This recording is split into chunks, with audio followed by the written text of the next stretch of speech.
Good morning, students. I hope everybody's doing all right. As I always do, I have to mention something about the weather. I think it's, very pleasant and maybe more along the lines of what we're accustomed. So I'm glad we don't have to worry too much about that. It's been very pleasant, and that puts everybody hopefully in a good mood. Now, like I said last time, we have completed our work with the college algebra review. And so maybe that'll be a relief to some of you that we get into some topics that may be a little bit more illuminating, even though the review is very interesting and certainly very important for your work in calculus. So I will have information about the test that I'll post by the end of this week, Friday, Saturday. Again, the same format, the same setup as the last test, so nothing new there. And just remember that the test material will conclude with the models in section 4.6, where we had the instantaneous growth and decay and the Newton law of cooling. There are plenty of models, and there are other types of ideas that we could discuss. That's really not necessary when you get to your more advanced courses, where you take some modeling courses in engineering or differential equations. You may have an opportunity to work with some of the other models, which are basically modifications of what we have discussed. So again, just remember, as you prepare for the test, you can go ahead and do the work that you need to do for trig, but that will not be covered on the test. I think it's only fair to give you a little opportunity to adjust to the transition, and I think I've been doing that for a while, and I think it works out better. So don't get too relieved and stop studying, but just look at it as an opportunity to learn some of the trig, at least the initial information, without having to worry about a major test. You of course will have homework and quizzes and things, but it'll certainly be at a lower ebb. So what I want to do today is begin our discussion with trigonometry. And again, good morning to everybody. It's always great to see the chat and your positive comments. So what we're going to do is start our discussion geometrically with the unit circle. And that, I think, is a rather ingenious way to do this. Dr. Stewart and other mathematicians who have written books on pre-calculus and trigonometry, the ones that I think that have been really good. There's a book by a mathematician by the name of Teague, and I used it the first fall that I taught at San Jac when I was part-time for my first year out of A&M before I came to the North Campus.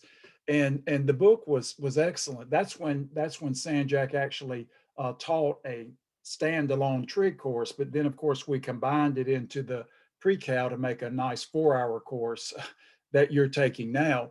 But I found that a lot of his approaches were very useful in setting a good foundation for pre-calculus and calculus. So what I think we need to do is just remember that when you work into calculus, our geometric foundation will be one that will allow us to do problems in an efficient way.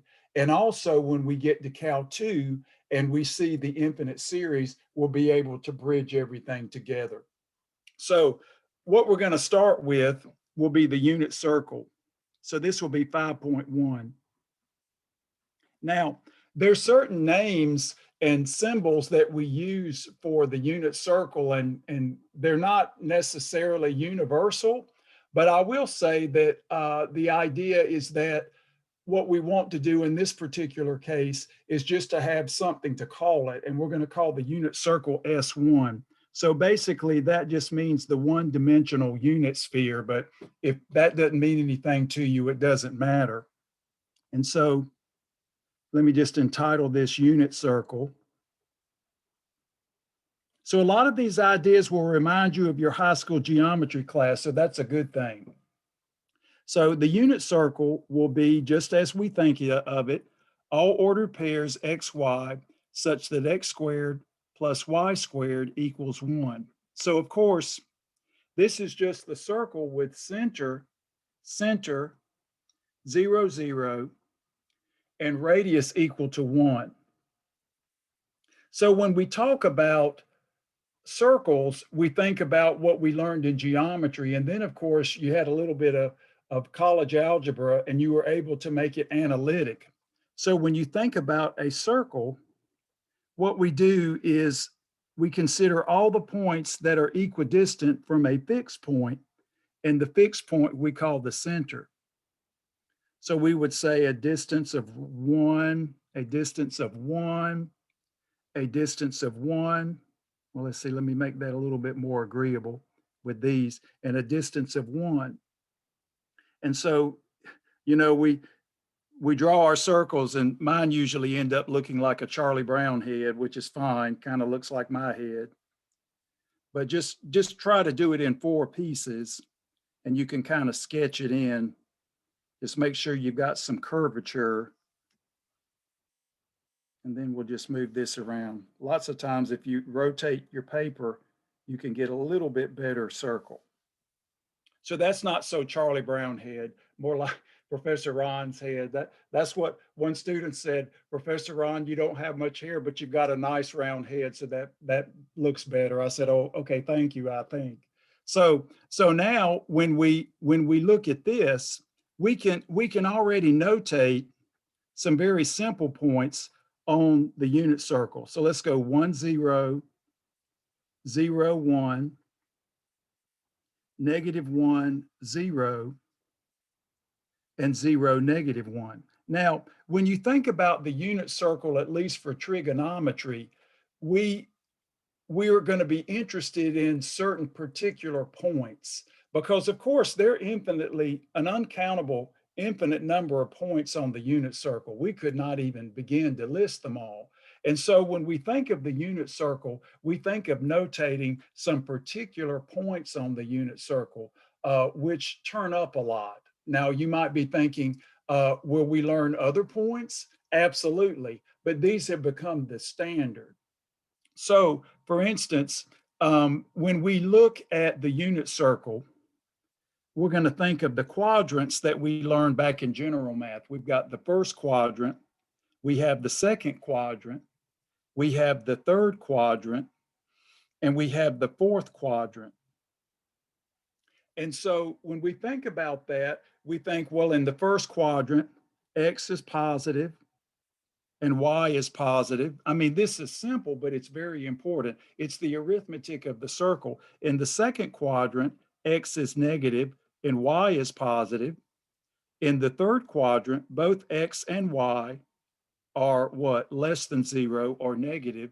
And in the fourth quadrant, X is positive and Y is negative. Now, of course, you don't need me to tell you these things, but what we're going to have to do is pay attention to that arithmetic as we work through trigonometry, because if we don't, we usually end up negotiating problems with inaccurate signs. Many students will say, well, I worked this problem, Professor Ron, but the sign is off, and I'll say, okay, pay attention to the arithmetic. So even though it may seem very simplistic, it's going to have a big impact on what we do. Now, in order to make the S1 look like a real line, because it really is going to be a replacement for the real line that we have used throughout, your study in pre-calculus to this point, is that we're going to look at distance along the unit circle. So first, we know that the circumference, okay, of course, I'm using 2 letters here, so I'll just put a little loop on this for circumference. I'll say this will be circumference. That will be the distance around the circle. We know that circumference, when divided by the diameter, gives us this wonderful number. The ratio of the circumference to the diameter of any Euclidean circle is this very elusive number pi. And that really is what is behind Euclidean geometry. If you take the ratio of the circumference of any Euclidean circle to its diameter, you get the number pi. Now for S1, D is just the distance across. That is, we take 2 of the radii. Radius here is 1, so D equals 2. So this implies that the circumference of the circle will just be pi times D. Or we can write the first D first, the D first, and we get 2 pi. So the circumference of the unit circle, let me do this so I get this adjusted a little better. The circumference, or the distance around the unit circle, is 2 pi. Now, this is where we have to think about, what does 2 pi mean? 2 pi is a pure number. It's a pure number. It really does not have dimensions as we think of. So what we say for the pure number, we give the pure number a name and we call it a radian. So we will either say 2 pi or 2 pi radians, not saying that radian is like a foot or an inch or a meter or anything. It's really dimensionless. Dimensionless. And so we call this the pure measure of geometry. So we can say 2 pi radians or just 2 pi. Now, of course, when we start talking about degrees, that really is another subdivision of the unit circle, and we'll use a little superscript 0 or a little o.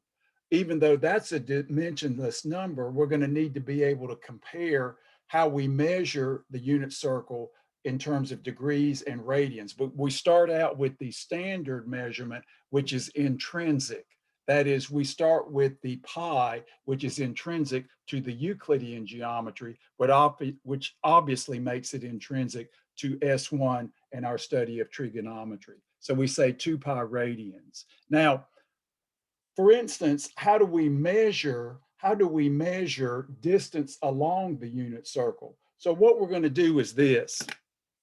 So measure in a very conventional way, measure distance along the unit circle.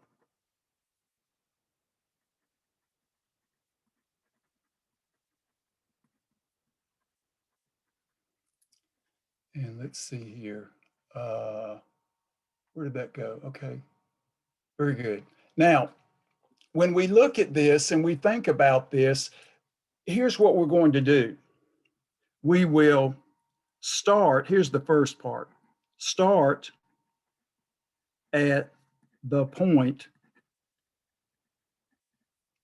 1, 0. So let me just get rid of this 1, and then we're going to do a case.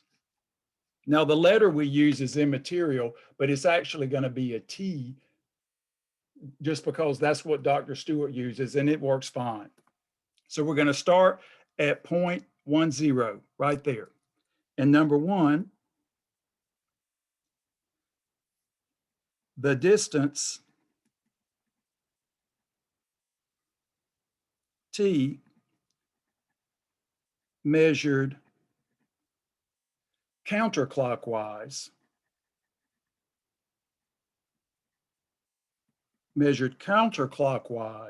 from 1, 0 is positive distance.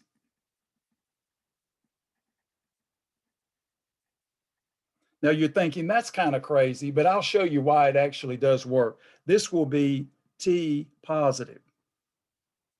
We're going to use the letters X and Y for other things, and then later on we'll use any letter we like, but for now we're going to start with T. So for instance, maybe I'll take a terminal point here, and we'll do a measurement of distance from 0, 1. This will be T here. And then, of course, for every T, there'll be an associated terminal point. That is, we will measure from 1, 0 the distance t, and then we stop. And this will be a point xy. So here we will have a positive t and an associated terminal point. Terminal point. And the notation we usually use there is just pxy, not very elegant, just a point P, and it has a coordinate x and a y coordinate y. So very, very simple. So again, as we measure from 1, 0 in a counterclockwise direction, we generate positive real numbers. So now you're thinking, oh, I see, we're going to generate the positive real numbers just by circling in the counterclockwise direction. And that's how we generate the positive reals, part of the real line. Now, the other part of the convention is this. The distance t measured clockwise from 1, 0. Again, 1, 0 is right here, is negative distance.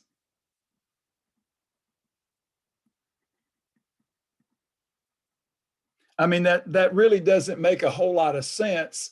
The distance is actually a positive thing, a positive quantity, but we assign the value of t to be less than 0. So we take the distance and slap a negative on it. So in this case, this will be t less than 0. So this is the way we'll be able to differentiate between a motion that's counterclockwise along the unit circle and a motion that's clockwise. So we use that sign convention. So in this case, again, this will have an associated terminal point. Terminal point, and using the same notation, pxy. So in this case, let's just say that, I'm going to go ahead and notate this, and I'll use a different letter. I'll just call it maybe Q, because we're going to do a computation, and I'll use different letters. Let's just call this QXY. So now, for instance, here we could start here and run this way, maybe into the third quadrant right here, and so we would have a negative t. So the distance here is counterclockwise, and the t value, so to speak, is less than 0. And we have a terminal point. We'll just call it QXY. So remember, every time we move a distance t, either clockwise, which we call a positive distance or a positive t, or counterclockwise, or clockwise, which we call a negative t, in the sense that t is less than 0. So I probably should just look at this and let me just I'll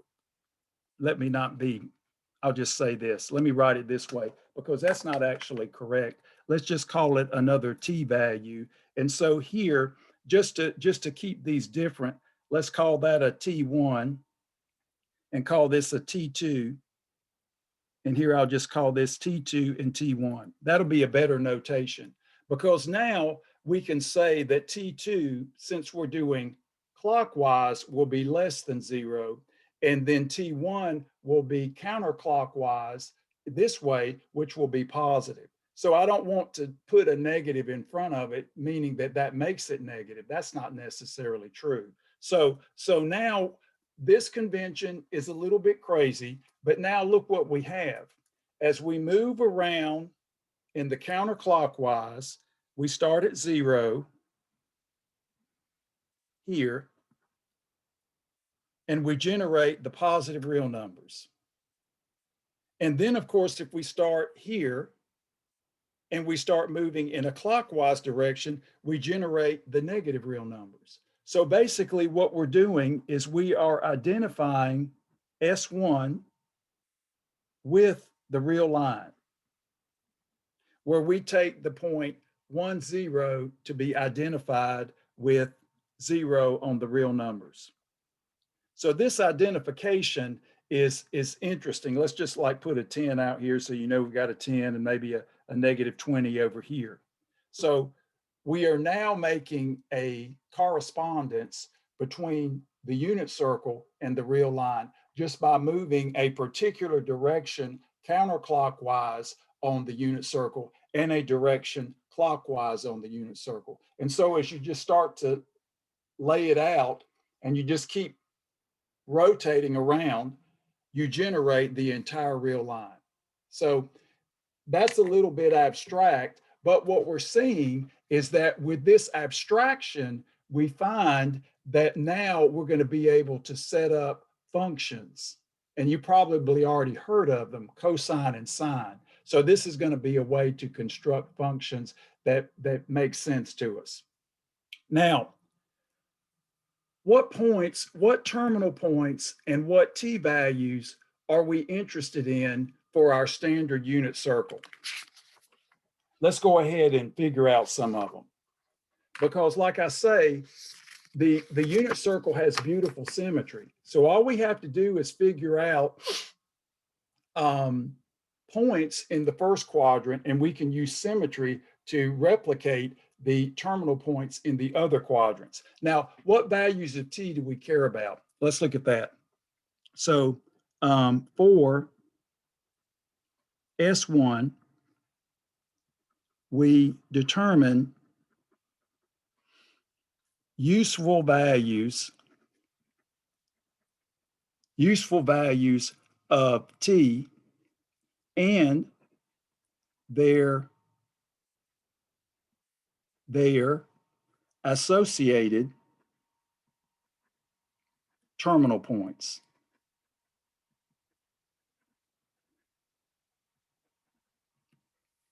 So let's look at a few. We'll look at the first quadrant, and then we'll extend to others.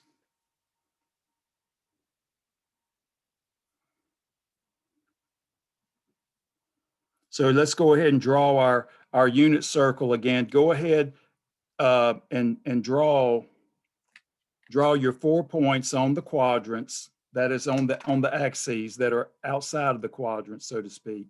The axes aren't really contained in the quadrants formally. We're always off the axis, so to speak. So that went over a little bit too far. So let's go ahead and draw this. Draw it in 4 pieces, or maybe you can just do one loop.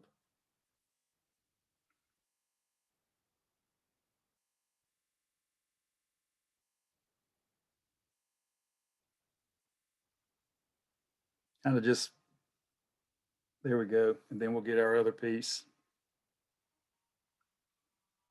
Some of you might have the little geometric devices and you just trace. That's probably a good thing to do, but it's good to practice drawing circles. So in the first quadrant, the very first radian measure for 1, 0, of course, is just 0. That radian measure is 0.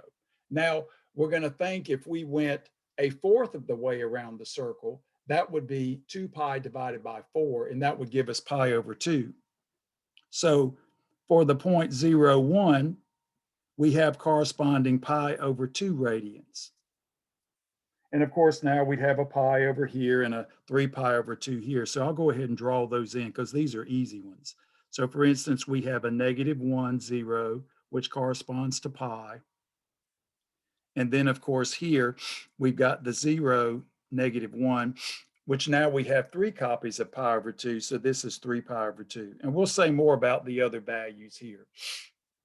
Now, when we think about the values here in the first quadrant, we think about, again, dividing by 8. We think about dividing by 6, and that will give us 2 additional values. So let's say here we've got a value, and we've got a value here, and we have a value here. So the ones that we're going to think about are these. This will correspond to pi over 3. This will correspond to pi over 4. and this will correspond to pi over 6. So basically, these are just useful values of t on the unit circle. Now, again, why were these brought into existence? Well, people thought about triangles and they see that you can impose triangles on the unit circle. So there's a mixed history about why these actually came into existence. So what we want to be able to do is look at this and say, okay, these are the standard distances on the unit circle. Let's find the standard so-called terminal points. So first, let's try a real simple situation here. Let's just look at pi over 4 since it's the easiest one. So we're going to use Euclidean distance. And now, just for grins here, I'm going to call this point A, 1, 0, and I'm going to call the point 0, 1, B. And so what we want here is the terminal point P, X, Y. Now, of course, if we find this terminal point, we can use reflection in the line y equal x to get that one. So we really only have to do 2. And then, of course, using the symmetry of the circle, we can generate the rest of the points, you know, just by basic arithmetic and then interchanging pluses and minuses. So now we have the theorem from geometry that congruent chords subtend congruent arcs. So here, we're going to take the arc here of the circle, which goes from pi over 4 to pi over 2. And then we're going to take the arc here, which goes from 0 to pi over 4. They both have the same length. Their arc length is the same. And so the chords that are subtended by them will be congruent. So this is a very simple argument, and we will use this many times in this class. So we'll say, just put your two little hash marks there for congruent. So again, the congruent arcs are subtended by congruent chords of the circle. And so now we can use Euclidean distance. So this implies, and we'll just do the square of the distance since we don't need the radicals. So the square of the distance between P and B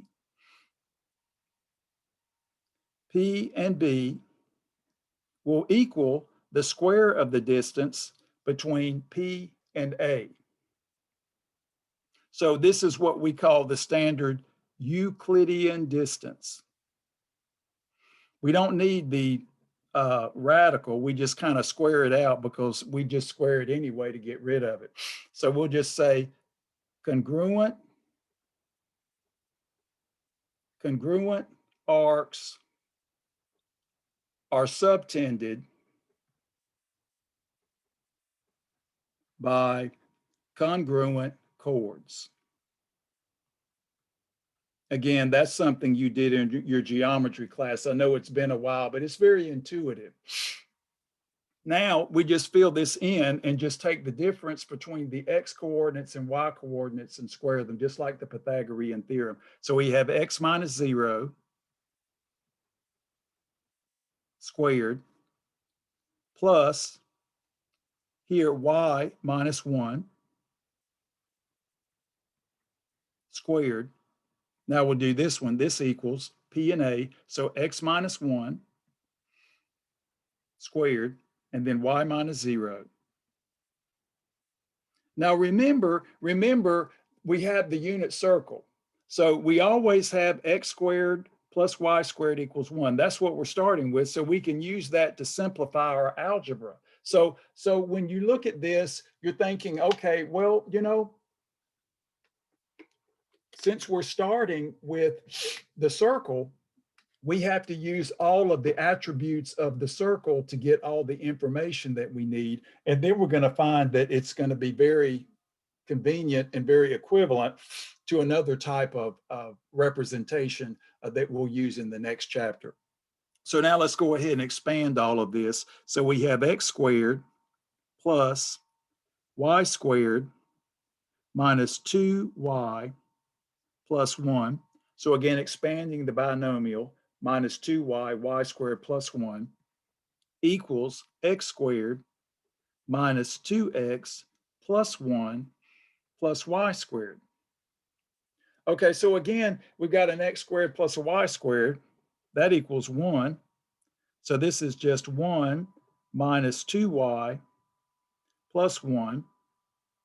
And of course here, we've got another 1. So we have 1 minus 2x plus 1. So it gets simple really fast if we use the original curve, the unit circle. So we have minus 2y plus 2 equals minus 2x plus 2. So of course now the 2's absorb, and we have negative 2y equals negative 2x. And of course now the negative 2's absorb, and we just have y equals x. Okay, but you expected that. You know, it looks like it says, you know, Professor Ron, it looks like when you drew this point, you were thinking of the line y equal x. Well, I wasn't thinking about it. I was just going to go halfway in between this point and this point along the unit circle. So now we can go back to our curve S1 and figure out what x and y are. We know they're going to be equal. So let's just replace y with x. So this implies that x squared plus x squared equals 1. So we get 2x squared equals 1 if and only if x squared equals 1/2. Now, of course, this is the square root property, but we're in quadrant 1, so we will select the positive output. So x equals plus or minus the square root of 1 over 2, which is plus or minus 1 over the square root of 2. Now on my unit circle that I have on Blackboard, this number is rationalized, but you don't have to rationalize it. It might be written as square root of 2 over 2. It's easier to compute with this. So you choose what you like. I just pretty much made a unit circle several years ago with LaTeX and put some colors on it to make it nice. I was bored one day, so I shaded it. It looks like a Christmas tree. So if it were the holiday season, it might be more appropriate, but it's got the measurements on it that you need. And otherwise, you may already have a unit circle that you used in a previous class, or you found one online. You can use it or not. A lot of students will take the unit circle, and then on the back, they'll write a bunch of trigonometric identities to have everything in one place. So now this means that we select the positive. So we have x equals 1 over root 2. And then, of course, this implies that y equals 1 over root 2. So now we can see that for t equals pi over 4 radians, that is the distance here from 0 along here, pi over 4 radians, which is basically halfway in between these 2 points along the circle. We get a terminal point, in this case, p of 1 over root 2, 1 over root 2. So this is a common notation where you label a point by some specific letter and then put in the coordinates. It's not to make it difficult to figure out. It's just labeling the point. So like up here, I can refer to the point without having to write the coordinates, and makes it a little bit easier to do the mathematics. And then of course we fill in the coordinates when we do the Euclidean distance. So what you see here is that now we've got a point on the unit circle, and this is going to give us some other points right away. So I'm going to go ahead and draw them in. So if we go right through here by symmetry, this will be 3 copies of pi over 4. So this is 3 pi over 4. We'll just fill these in as we get them, and then we'll do one big unit circle, or you can do it, or whatever. And then, of course, now as we bump through, the x coordinate will be negative, but the y coordinate will stay positive. So this will be negative 1 over root 2. And then, of course, 1 over root 2. So you don't have to label that again. I did the P for the computation. But now we have a distance 3 pi over 4 with terminal point negative 1 over root 2, comma 1 over root 2. And now we can just keep going.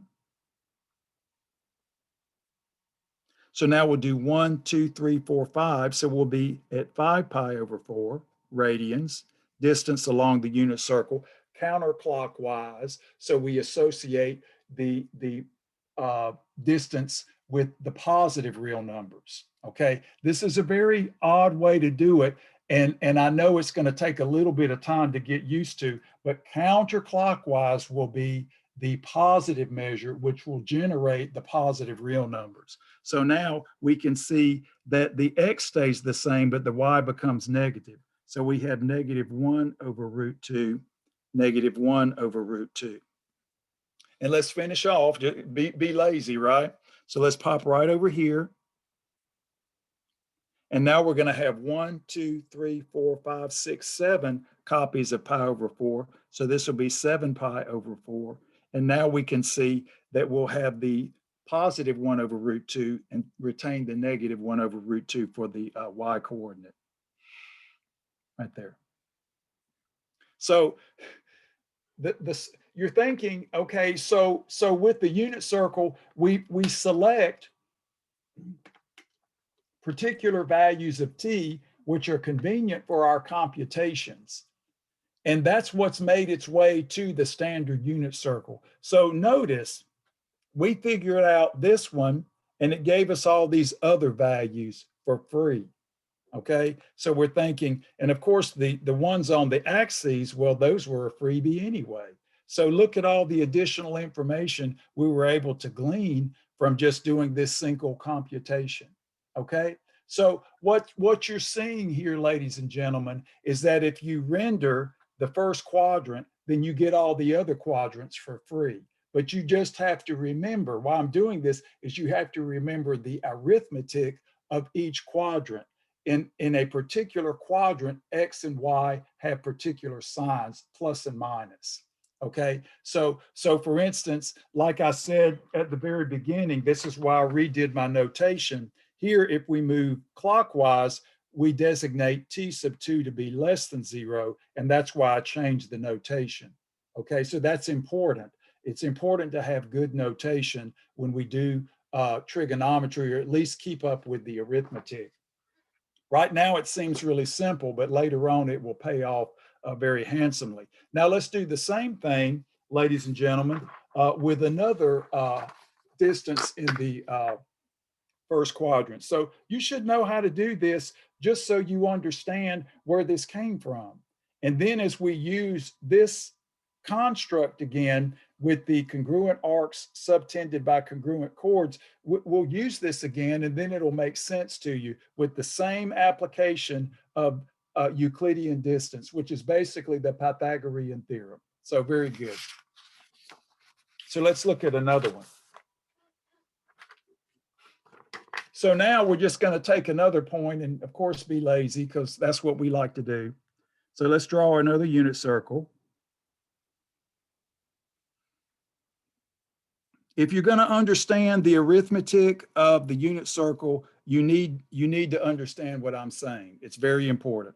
So here, let's just go ahead and mark off our unit circle and our, I guess I'm not going to win any awards in art, but that's okay. I'll survive. So let's just draw our arcs in.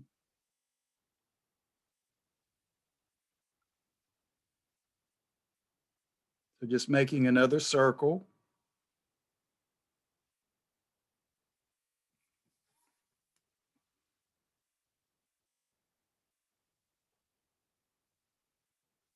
We'll do this when we do parabolas and ellipses and hyperbolas, so we have to get, try to sketch things reasonably.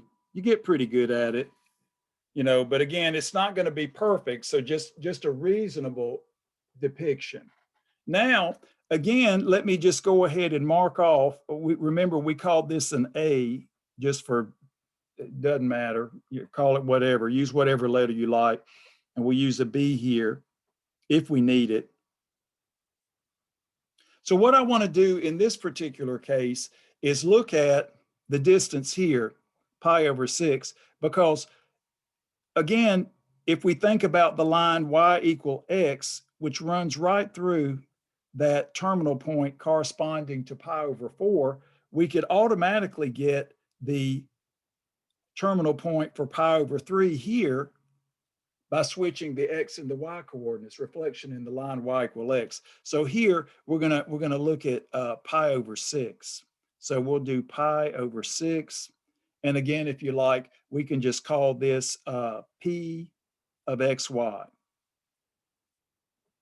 And now what I want to do is use the same theorem from geometry, but I'm going to do an x-axis reflection right here. So I'm going to do an x-axis reflection. So I also move, I've got a distance of pi over 2 here, and I also have a distance of pi over 2 here. Even though this would be moving in this direction, that would be an associated negative, but we're just looking at the distance now. So thinking of it in terms of what the actual distance from here to here it means in a numeric sense. So we'll just call this Q. But now, relative to P, what is this point? Well, the X coordinate is the same, but we've done an X-axis reflection, so now we have negative Y. So if this terminal point here is XY, then if we move to this distance here, reflecting in the x-axis, these coordinates would be the same x coordinate, but the additive inverse of the y coordinate here, okay? And so now what we see is this distance is pi over 6 plus pi over 6, and from here to here, this is again pi over 6 plus pi over 6, so pi over 3, pi over 3. We have equal chords or congruent chords. So we'll say congruent. So just go ahead and do these as outline them in another color, even though my drawing's kind of bad.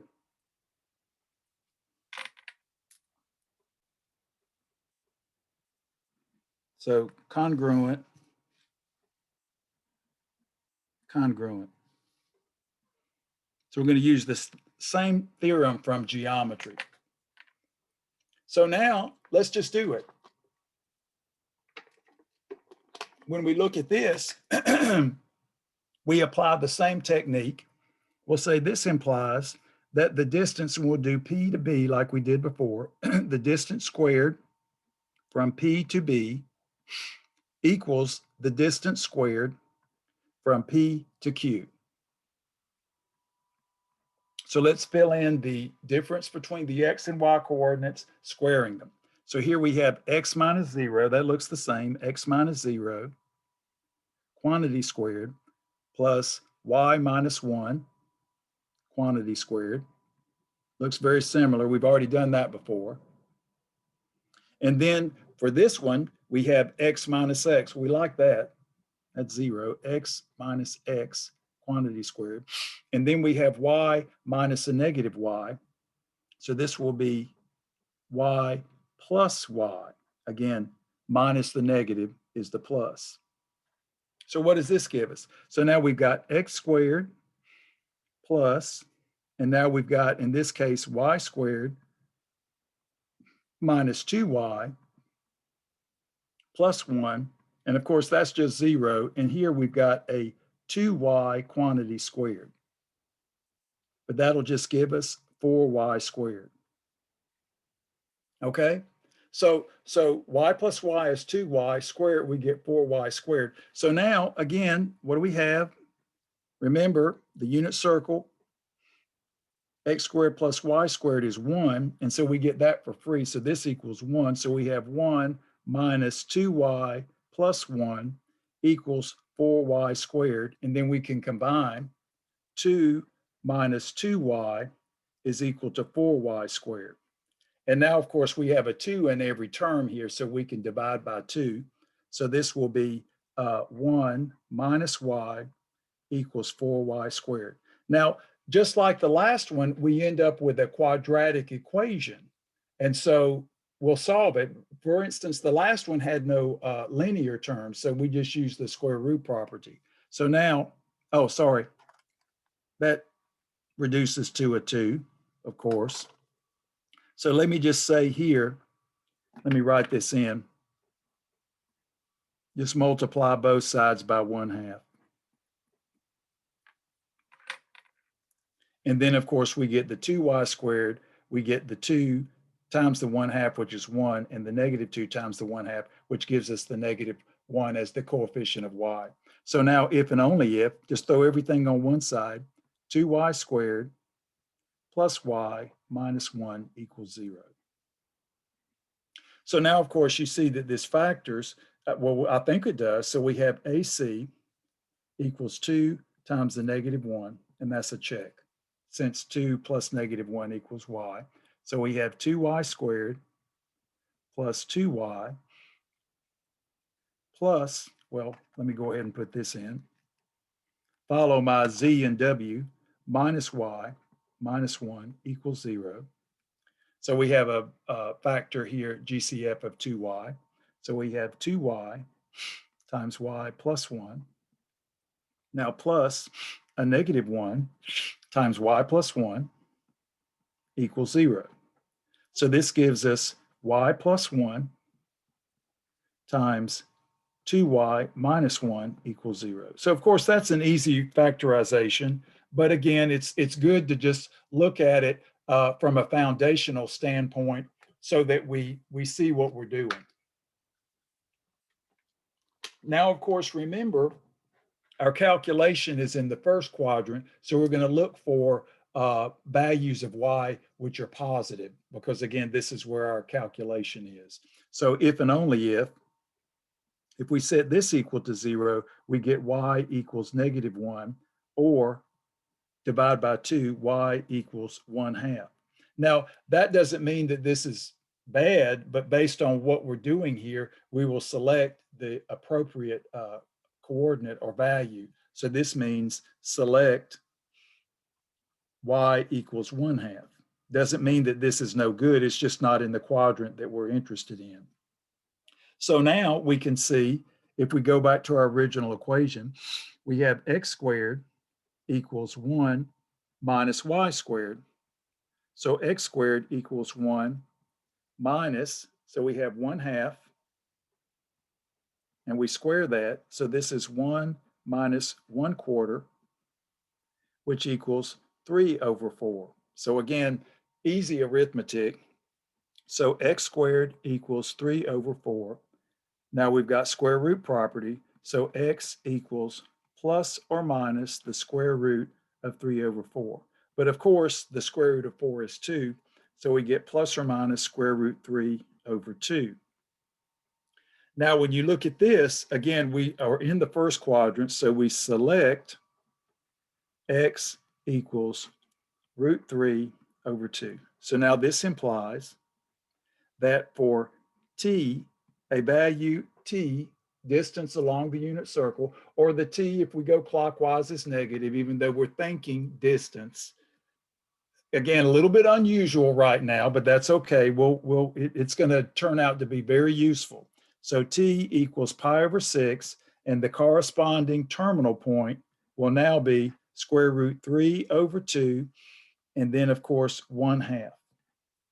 So now, if you will, we've got this, and we can use it to get other values. So okay, so boom. So let's go ahead and go across.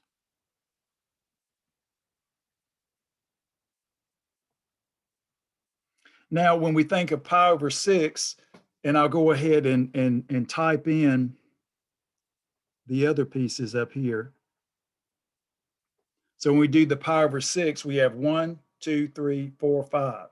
So the idea here is, when we think about moving along here, and we think about what we've got. Oh, got too much up here. Sorry.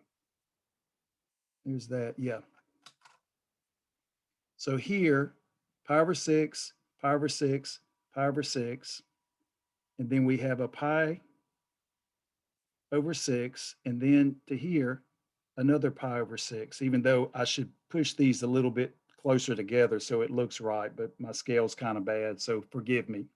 So this gives us 5 pi/6. And so now the actual point will be what? We're going to take the negative here, but retain the positive y. So this will be negative root 3/2, 1/2. Now we can keep going. So this gives us 5 copies of pi over 6. To pi will give us 6, and this will give us to 7. So we have 7 pi over 6. We will keep the same x coordinate, but now, of course, the y coordinate will be negative, negative 1/2. And we can do the same. As we move over, we'll see what q is. So this is actually going to be, in this case, if we go around, we're going to have 7, 8, 9, 10, 11. So this will be 11 pi over 6. And we'll get the point, in this case, same y coordinate, but the positive x coordinate.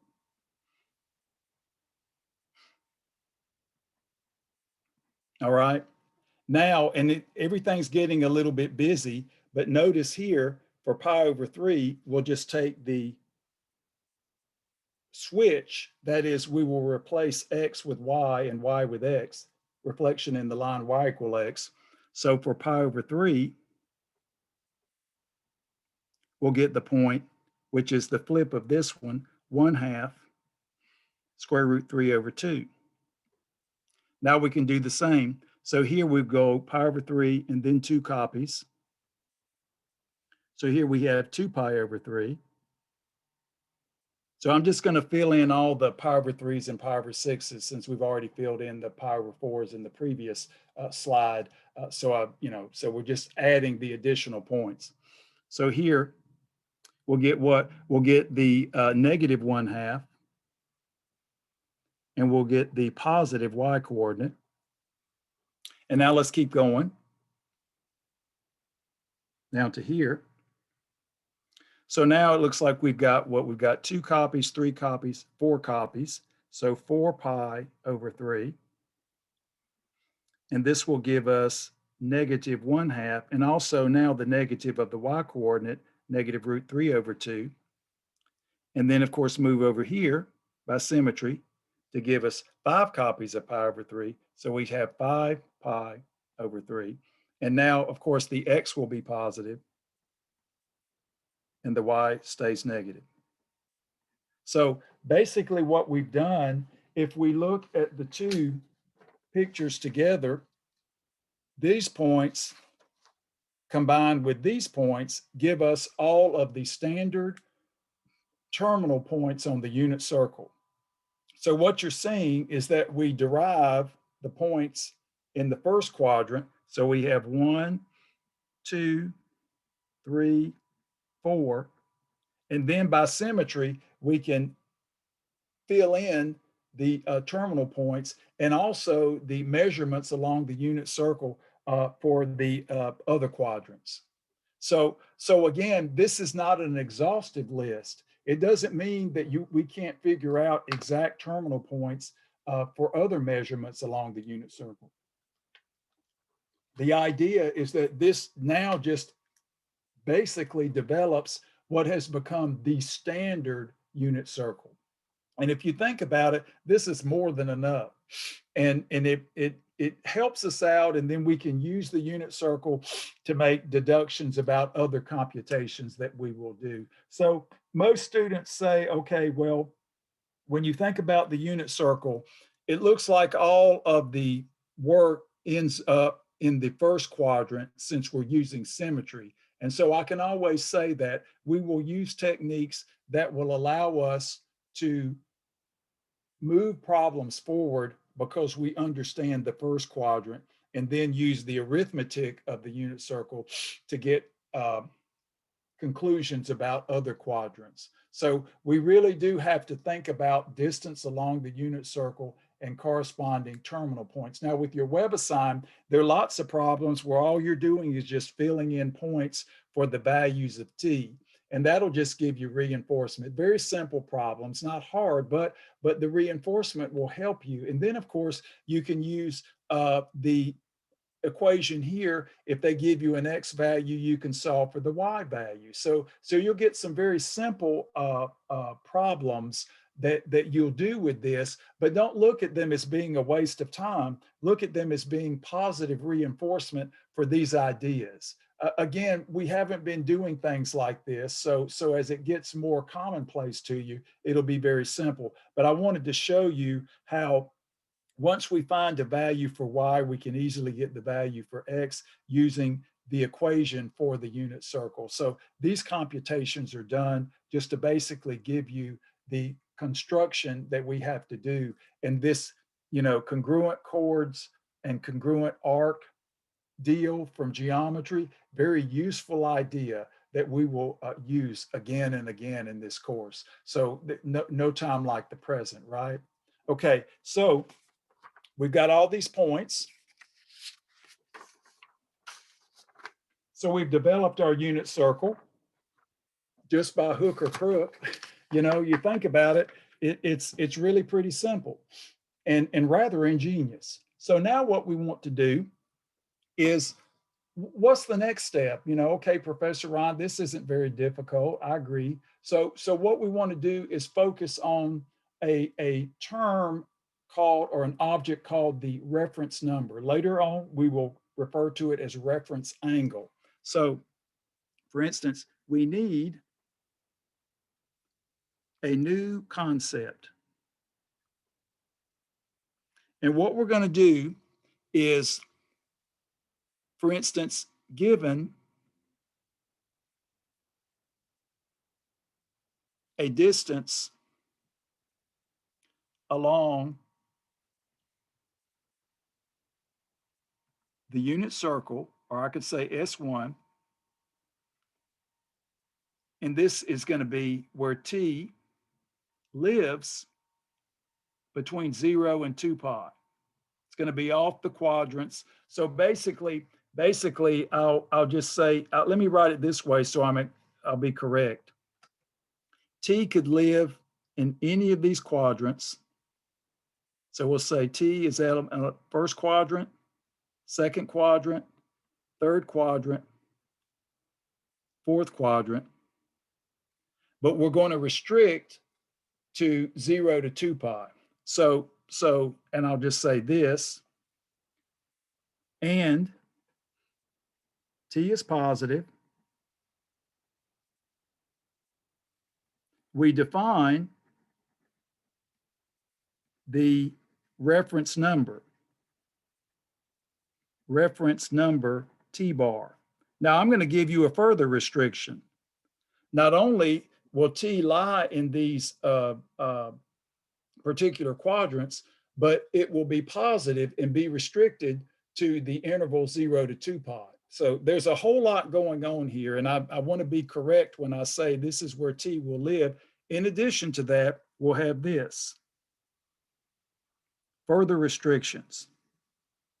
So we'll say T,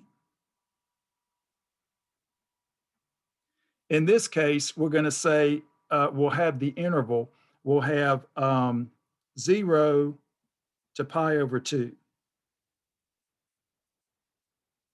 So I'm restricting it. So this is in the first quadrant, okay? But we're not saying we wrapped around 5 million times and we ended up in the first quadrant. I want you to know that we live in the first quadrant and we have the standard values between 0 and pi over 2 radians. We will define then, based upon the T, the reference number. In this case, if T lives in the first quadrant between 0 and pi over 2 for these values, T bar is just T, no change. Okay? For the second values, we're going to say pi over 2 to pi. Usually I'll just put the quadrant, but I want to be very specific about the fact that we are working in the standard unit circle, thinking of moving counterclockwise, positive T's. So if we're going to do reference numbers, ladies and gentlemen, we first have to make sure that our T lives in one of these categories. And I'm going to show you how to do that. This is probably the most difficult part of the beginning of trigonometry. And if you don't pay attention, it will come back to haunt you. So pay attention to this. This will be second quadrant. So now what we want to do, and I'm just going to say the T bar will always live between 0 and pi over 2. And of course, sometimes we get sloppy and we talk about the quadrants, because if you live on the axes, it's easy. There's no, you don't have to guess about that. That's as simple as pi. So we're talking about the fact that you are between these regions. That is, you're not on the axis, but you're in the space between. Okay, so always open intervals. Now in this case, T bar will be pi minus T. Again, this will always live between 0 and pi over 2 if this is satisfied. So again, this is going to push you back into the first quadrant. Now, of course, you could do this by drawing a circle and doing distances and things, but that's not algebraic. And that's where I differ from lots of authors in this context, because we have to have algebraic means to push these calculations forward. And if we don't, we're stymied when we get to difficult problems. And so now, what about, in this case, pi to 3 pi over 2? That'll put us in the third quadrant.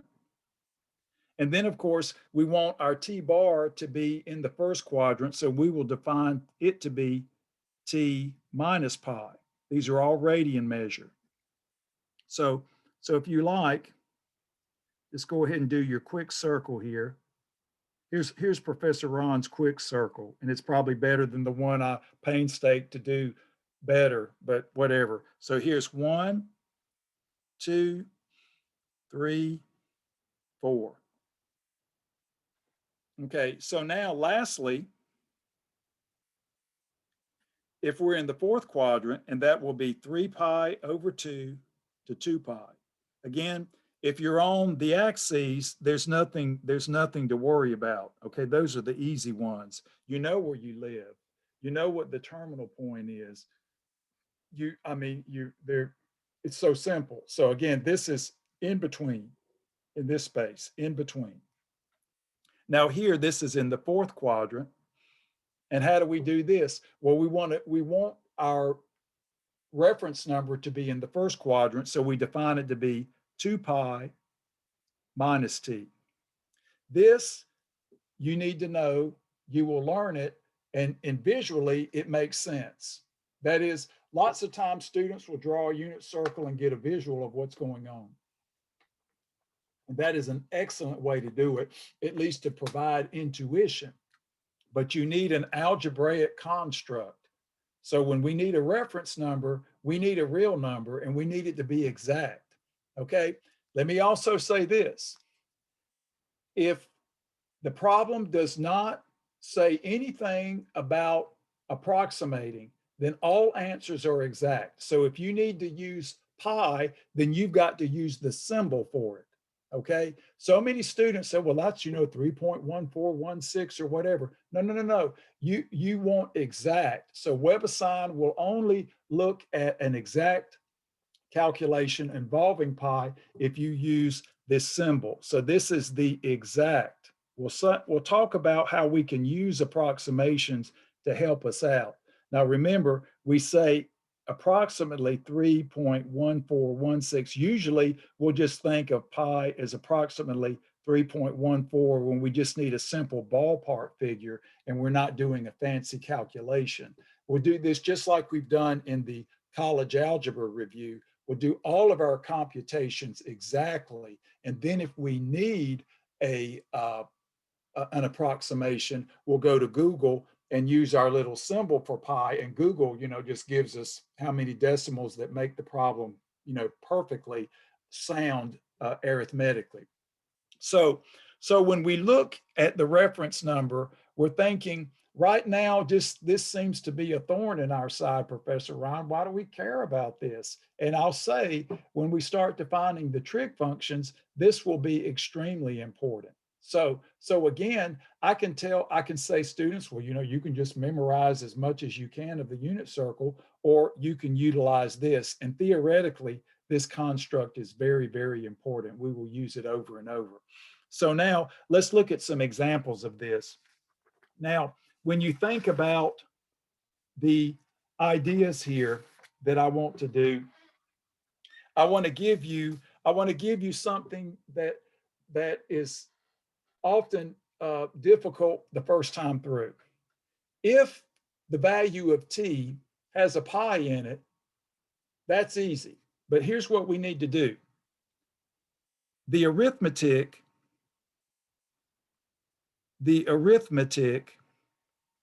for the unit circle, let's just call it for S1, is computed modulo, here's a new term, modulo, that's modulus. The modulus is 2 pi, modulo 2 pi. So if you traverse the unit circle one complete cycle, 2 pi radians, and you go again, it's like the 2 pi becomes a 0.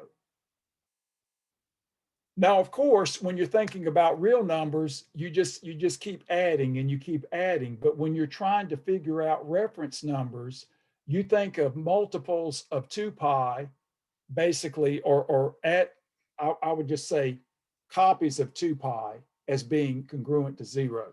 That is, we say x is congruent to y mod 2 pi if and only if x, in this case, let me just say x minus y, I'll do it the simple way.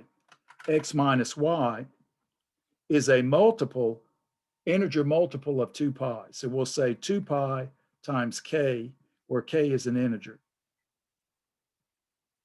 Therefore, 2 pi is congruent to 0 mod 2 pi.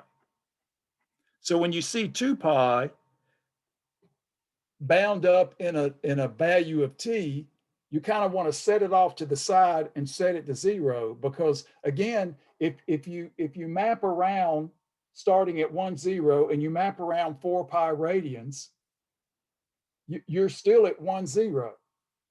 And so you can just consider, you've traveled twice around, but you're still at 1, 0.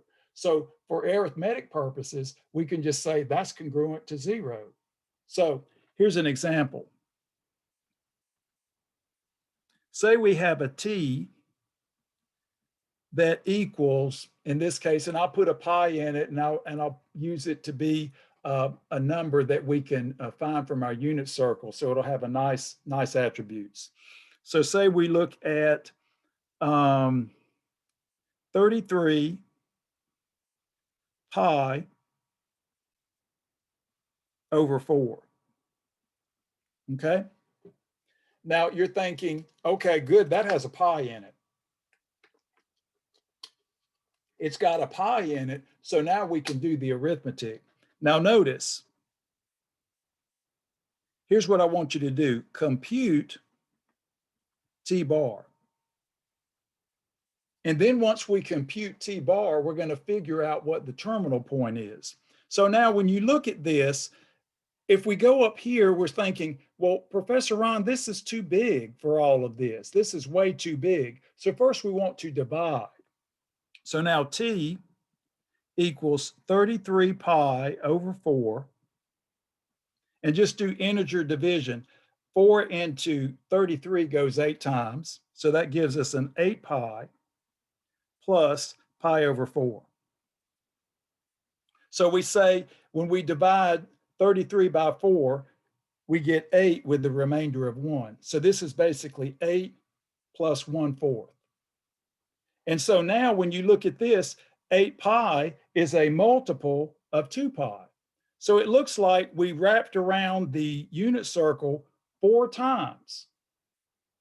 So we're still back at 1, 0. So we say this is congruent to 0 plus pi over 4, which is just pi over 4.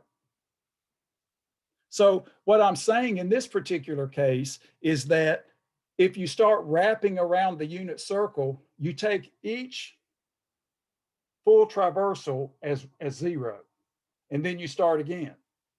So we wrap around 4 times, which is basically 0, and what is our distance relative to the unit circle? Well, it's pi over 4. So now we see we're right up here in the first quadrant. So with that, we see that this value of t can be reduced to a value between 0 and pi over 2. So this is in the first quadrant. So this implies t bar is actually pi over 4. There we go. So first, we have to get rid of all the extra stuff. We have to get rid of all the 2 pi's. And once we get rid of all of that, then we can say, oh, those are all 0. Where does this live? Well, let's go up to the list. Well, these are all too big. We're not in the second, third, or fourth. We're in the first quadrant. But we know the t bar has to live between 0 and pi over 2. So there we have it. And now we know the terminal point for this. We just computed it. What's the terminal point? The terminal point is 1 over root 2, 1 over root 2. We just computed that. So when it comes to computing a reference number, we've got to make sure that we reduce our value of t to a number that lives in one of these intervals. And once we have that, then we can apply these rules to get the reference number, okay? So again, not overly difficult, but you do have to get used to the fact that we're doing integer division. This is just basically, what is this? This is the division algorithm like we use for polynomials, the same thing. So let's try another one. So this construct we will use over and over again. And right now you're thinking, are we always going to have to do these crazy numbers? Not always, but they do come up, and we need to understand what it means to compute a reference number. Now let's try some others. Now, let's look at a particular case where maybe we start out with a value of t that has a pi in it, but it's negative. And so we need to push it into the proper realm. So here's another example.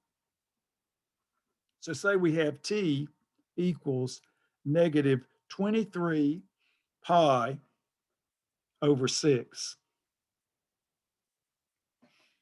So again, remember, and I'll have our, let's see here. Oh yeah. Let me keep this. I keep pushing everything back. I'll keep our little rule right here. So now we're going to do some integer division and figure out how negative this is. Okay, well, 23, 6 into 23, that'll go 3 times with the remainder of 5, right? So this equals negative 3 pi minus 5 pi over 6.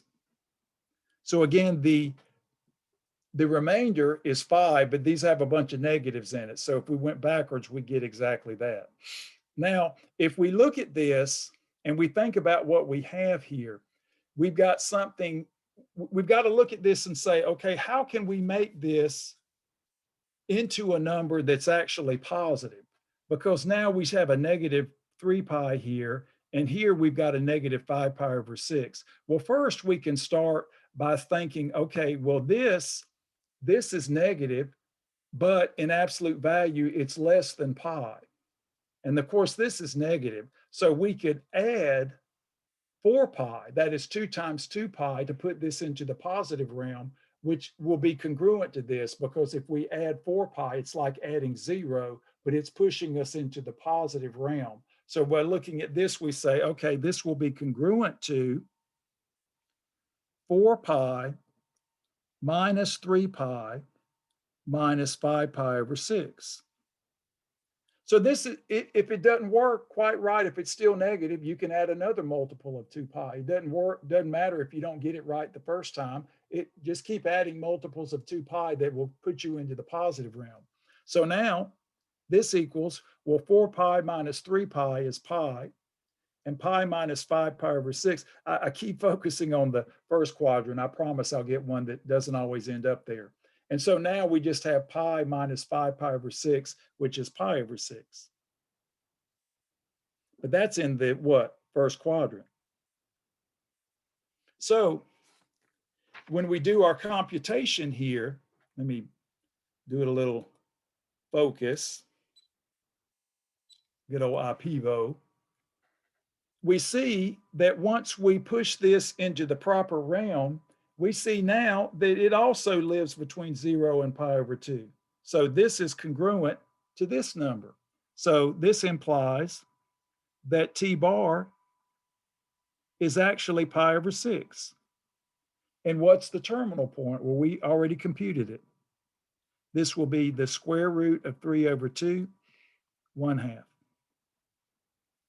So, you know, you think about this and say this is kind of a fun academic exercise. What we're learning here is that multiples of 2 pi, that is 2 pi, 4 pi, 8 pi, negative 3 pi, negative 4 pi, negative 10 pi, those are all 0 relative to the unit circle when you are computing distance.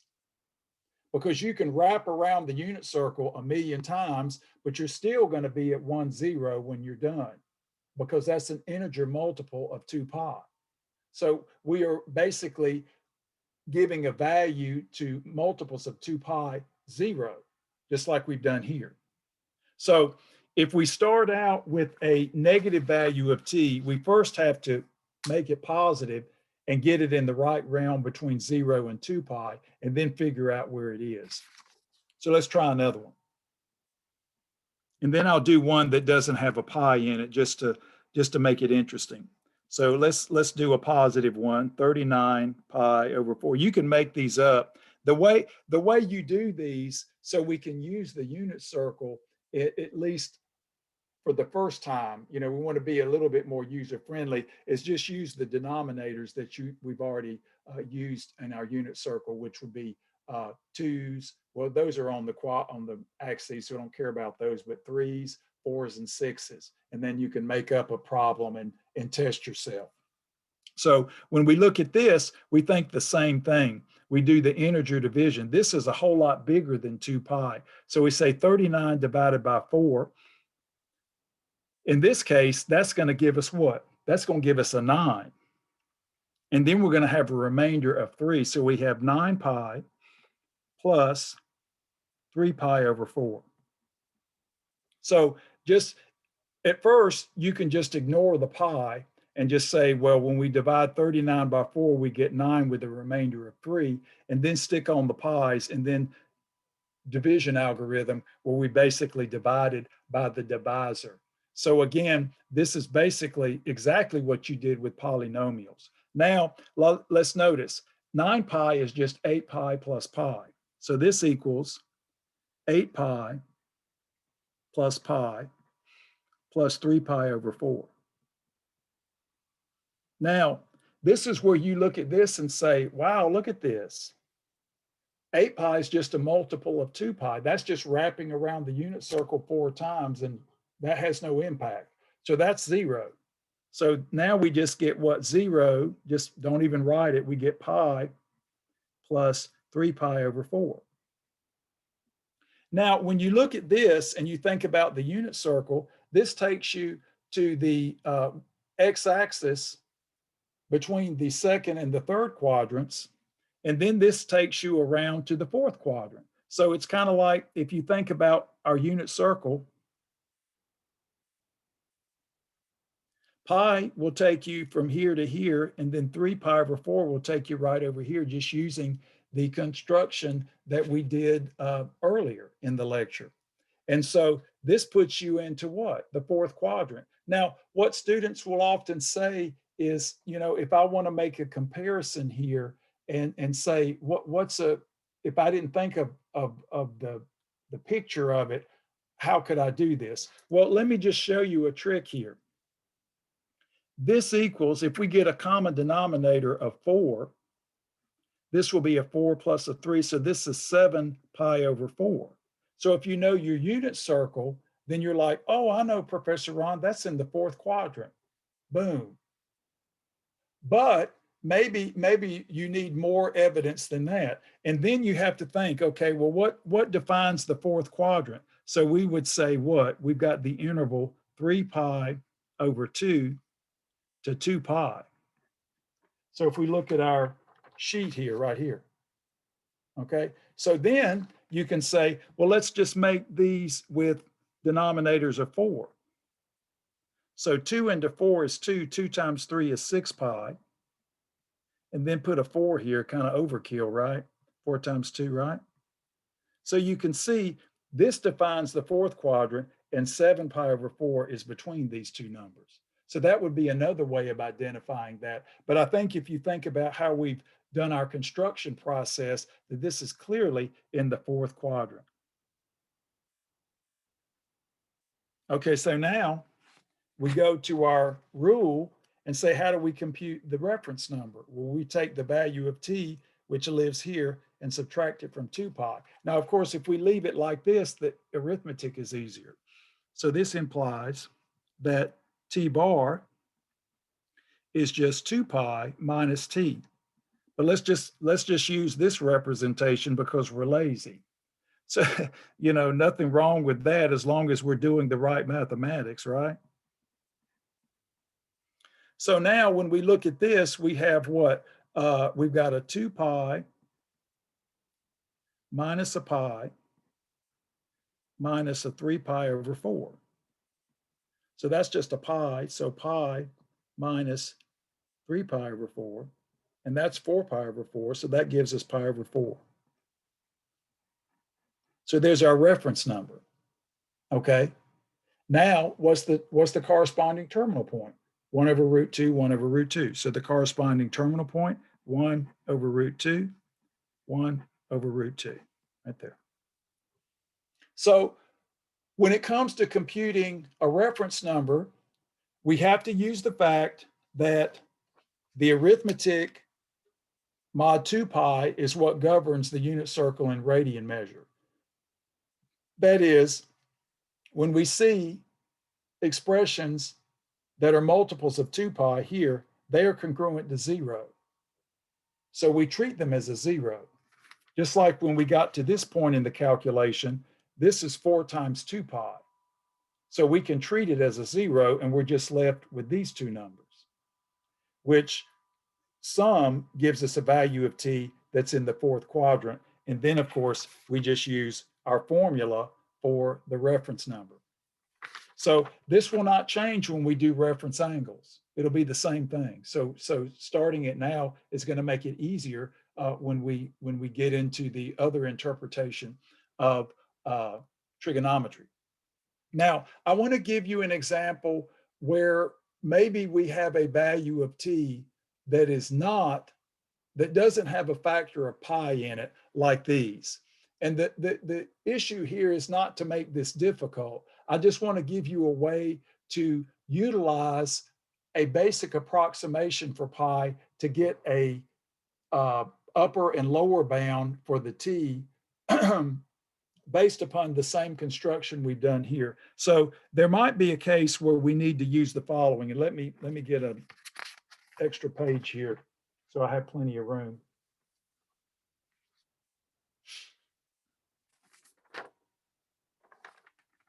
So let's try this.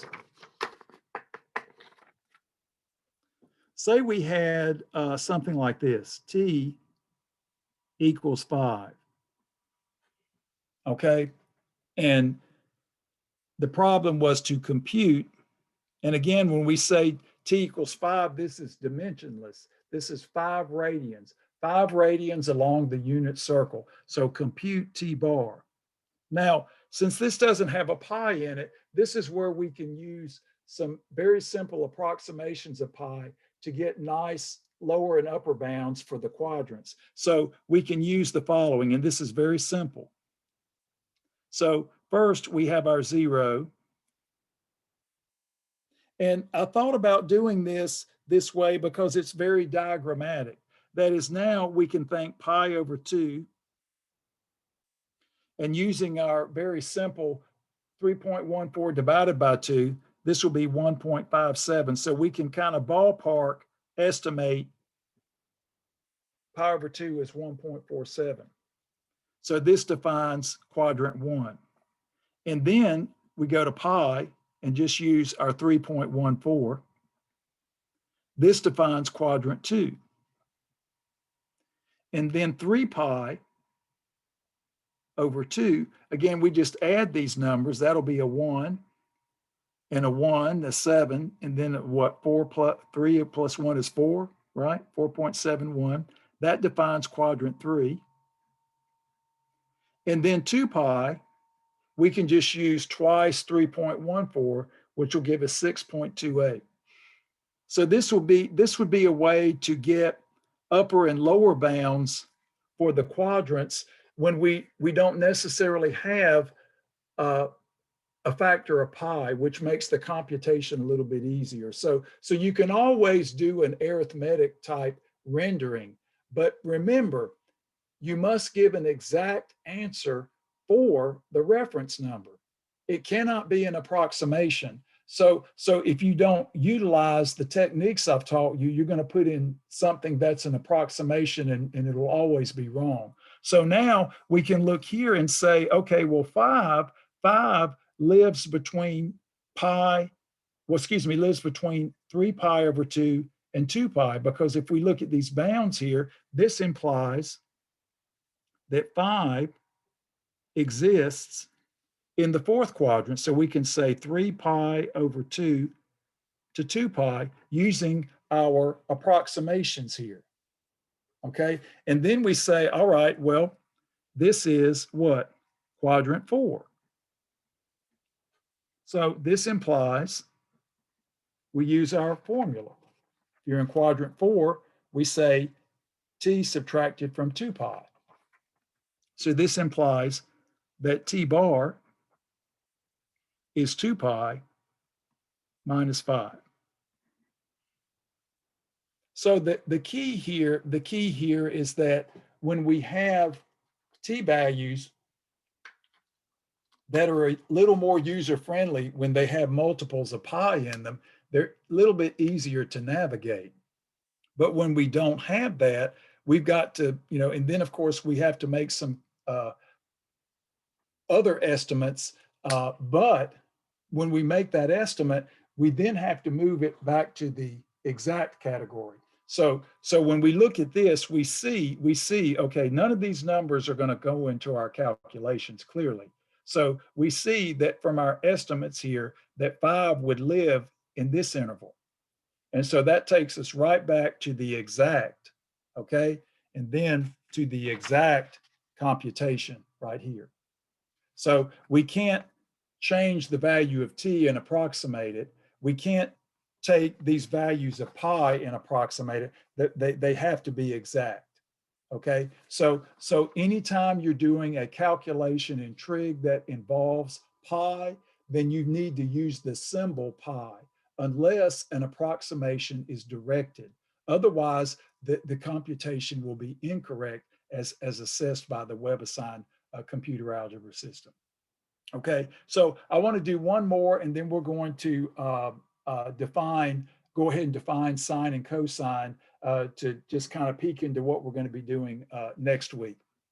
So again, it takes a little bit of time to get used to this, but it is worth the time. And once you do it 3 or 4 times and you practice with the WebAssign, you're going to find it to be very, very straightforward.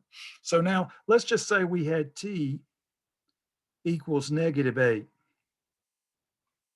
Okay, and we want to compute t bar. Now you're thinking, well, this is an interesting problem, because in this particular case, we're starting at 1, 0, and we're moving in the clockwise direction.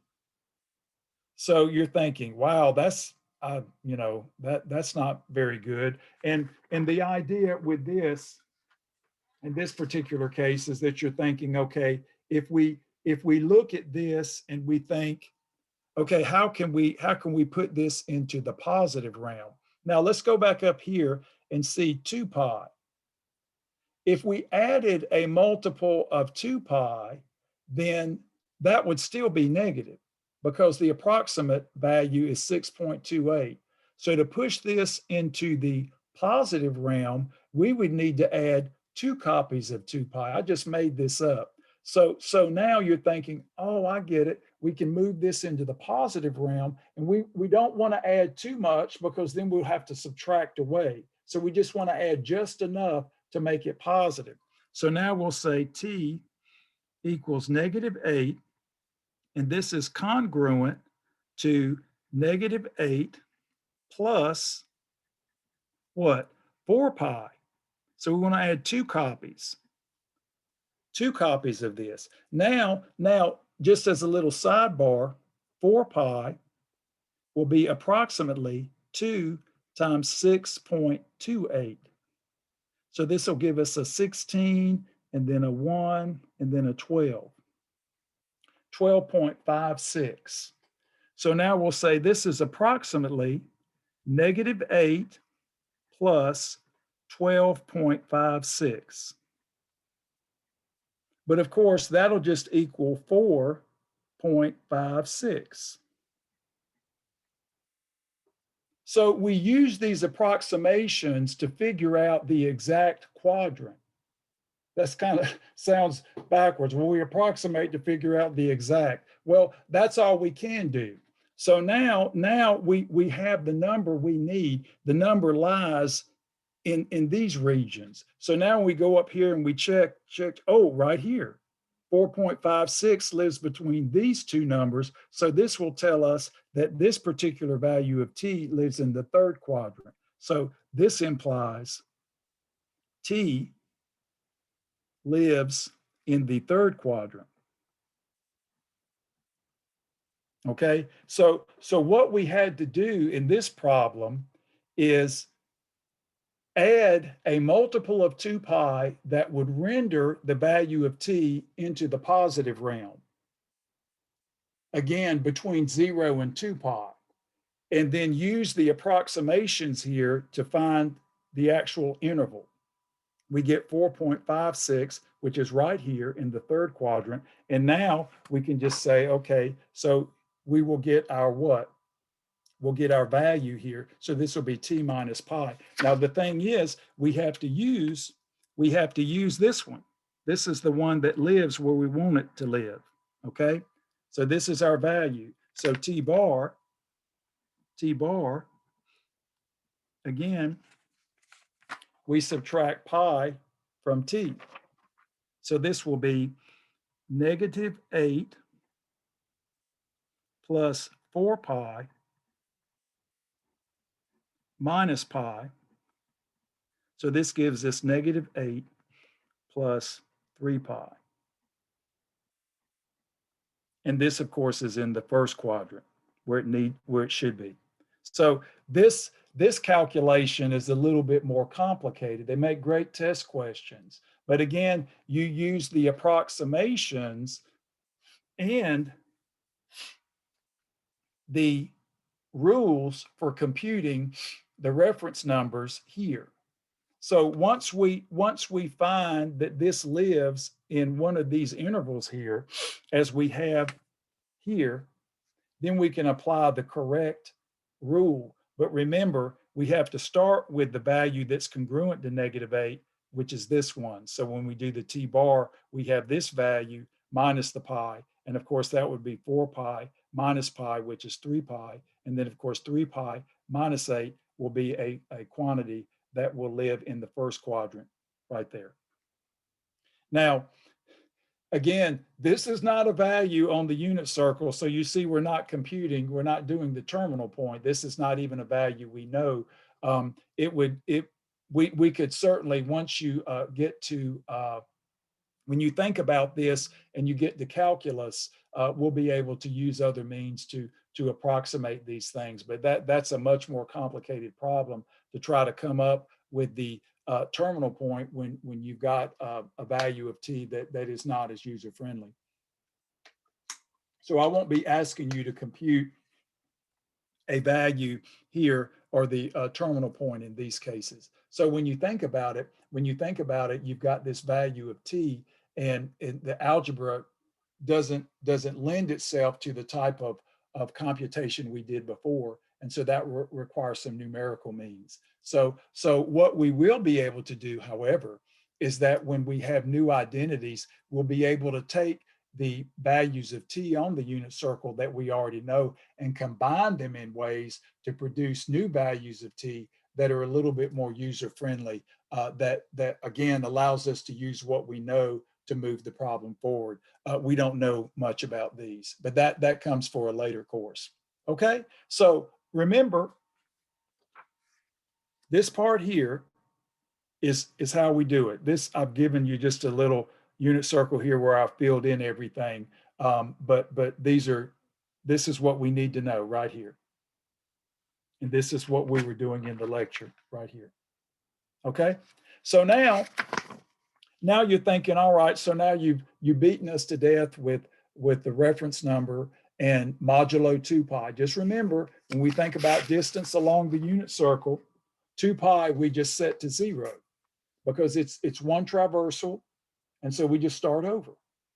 And that is part of the arithmetic. And then, of course, once we start defining functions, we have to figure out, okay, if we're in this quadrant, or if we're in this quadrant, the functions will have different signs as we relate to positive and negative.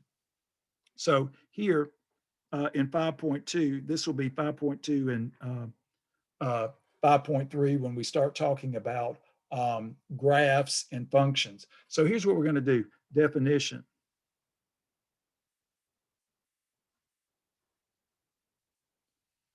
We define the cosine function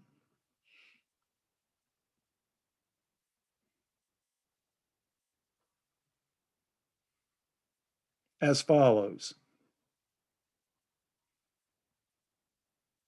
So just remember that S1, we will identify the unit circle with the real numbers.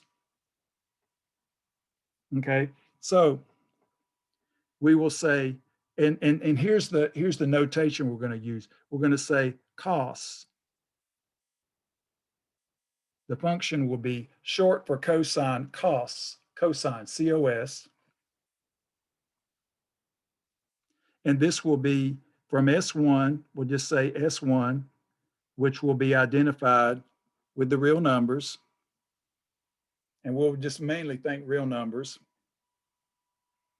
And the range will be mapping into -1, 1,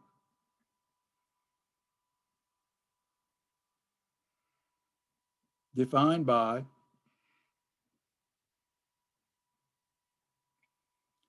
cos of t equals x, where t corresponds to the terminal point xy, as we've been doing.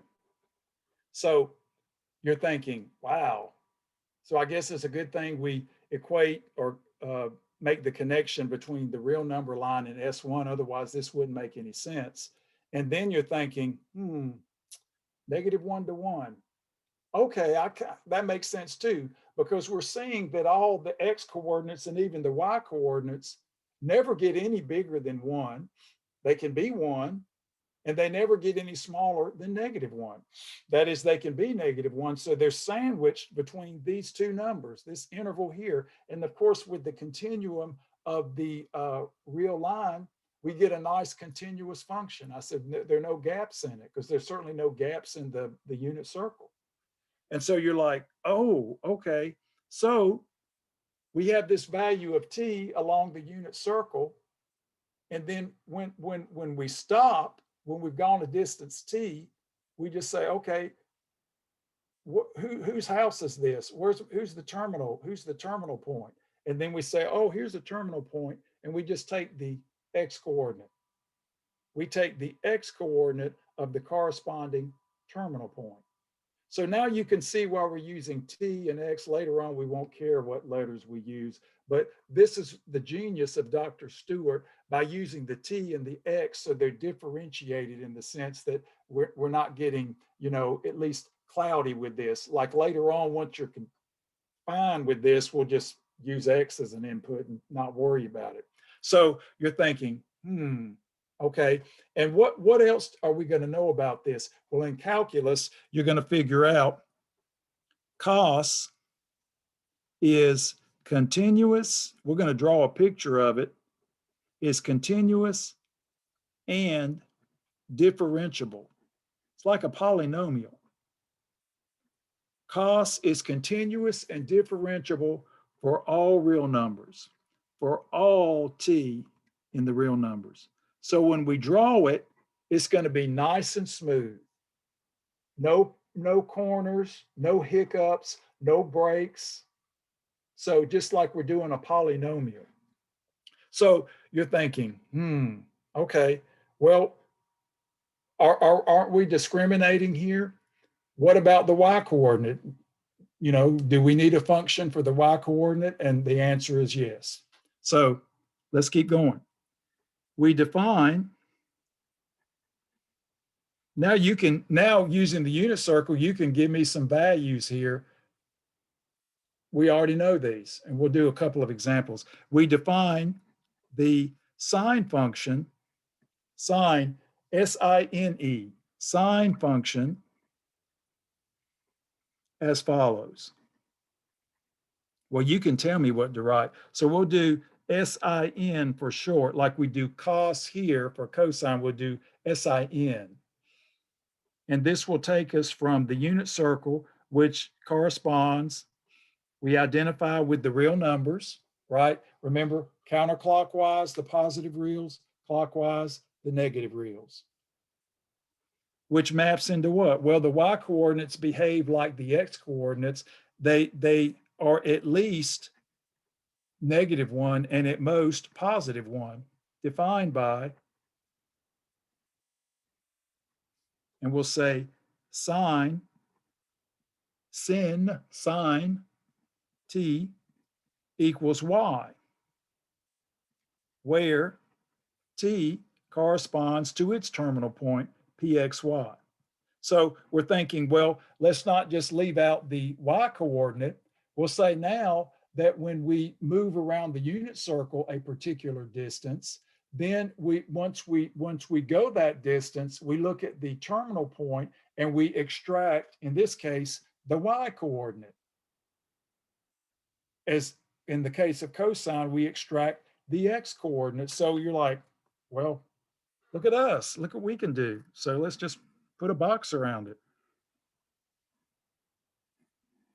I guess it's convenient to know these, and you thinking, well, is this all we need to know? Well, what's going to happen, ladies and gentlemen, is that all the smart people got together and said, well, you know, we want to be able to reciprocate these functions, and we want to take ratios of these functions. And so from these two, we're going to develop 4 more basic trig functions. And you might be thinking, well, did someone come up with this overnight? No, these were developed. And what happens in mathematics is as you develop something, if it really turns out to be useful, then it survives. This turned out to be very, very, very useful. And we are stuck with it, kind of like calculus. You know, I'm sure at the time, you know, oh, wow, look at the calculus. Everybody was like, what is that? But, you know, 350 years later, we're like, stuck with calculus and glad to be stuck with it. Okay. So the idea is that we are the benefactors of all of the hard work that's come before us. And we get to use all this great notation and all these ideas that were developed to make our lives more productive.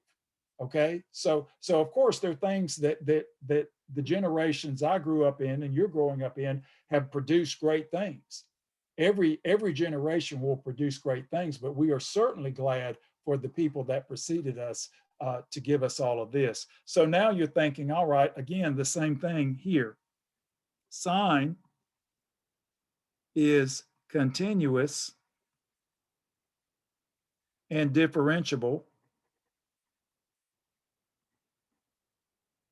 Again, when you get to calculus, you'll be able to prove all of this for all real numbers t. And then later on, we'll just say sine of x, cosine of x. We use x's more than we'll use t's. But we start out with t's. And then, of course, when we get to the graphs, we'll go back to the x's so you won't go crazy. So just remember, with all of this, we're starting out with these letters to keep the distance along the unit circle and the actual coordinates of the terminal point separate, okay? Later on, we won't have to be so formal, but I like what Dr. Stewart is doing because it clearly defines the letters that are used for each of these measurements. And I think it's a good way to do it. So now we're thinking, let's try this out. Okay, well, let's just take some values on the unit circle. Okay, first, let's just say, here's an example. We'll take cosine. Well, you know, let's just go back to one of the examples we had here. I'll make it simple at first, but let's see here. Yeah, we'll use some of these.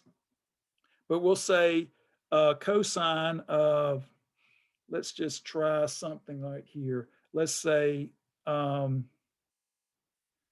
pi over 4, okay? So I gave you something we'll be able to compute. So we want to compute that. Now, first, we're like, you know, that's a big number. It's bigger than 2 pi. So the first thing we do is we say cosine.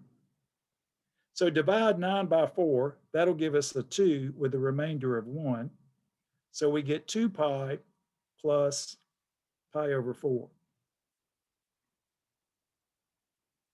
Now, of course, we just wrapped around once, so we just treat that as a 0. That doesn't make any difference in the value. So this will be cosine of pi over 4. And that's in the first quadrant, so we don't even have to use the reference number. And we know the x value there is just 1 over root 2. So using the unit circle, we can get values all day long. Let's try another one. Let's do a sine.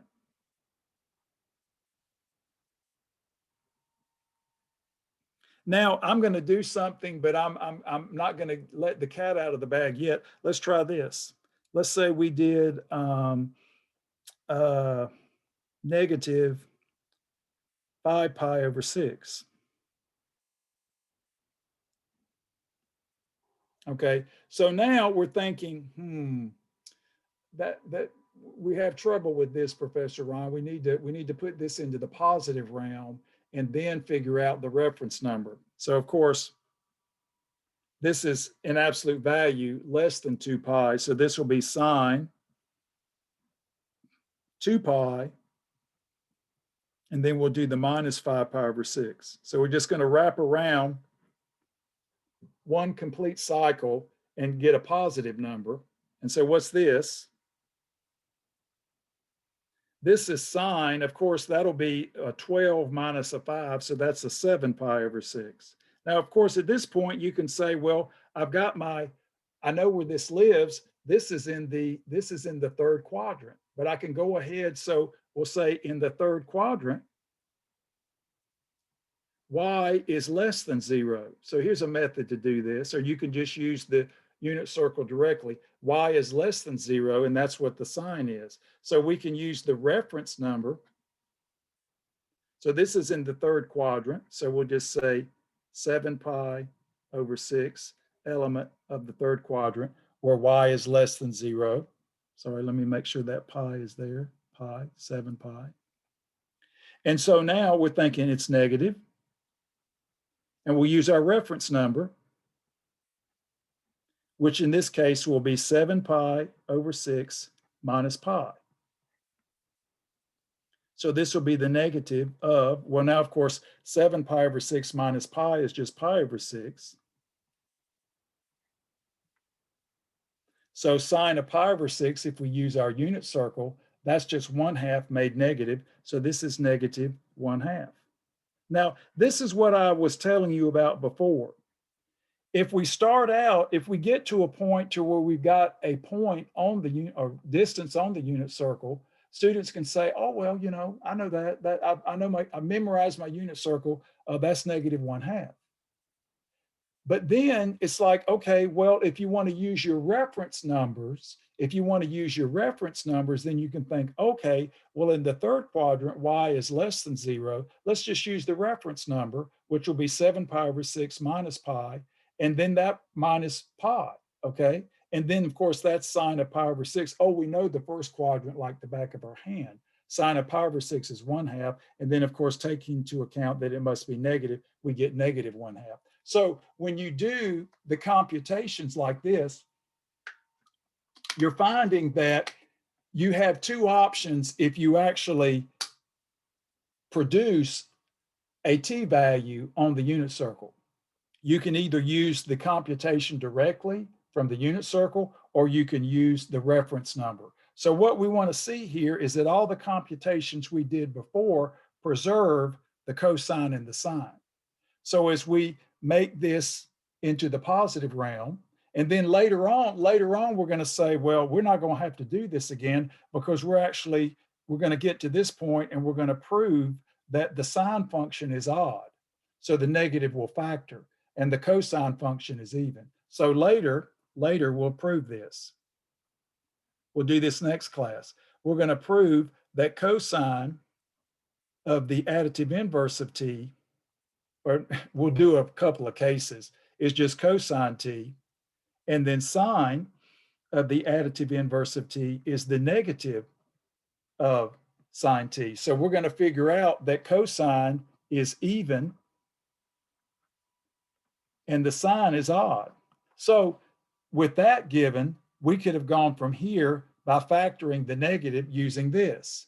But at this point, we didn't know that. Now, that's one thing that's going to be a big plus to you using these ideas.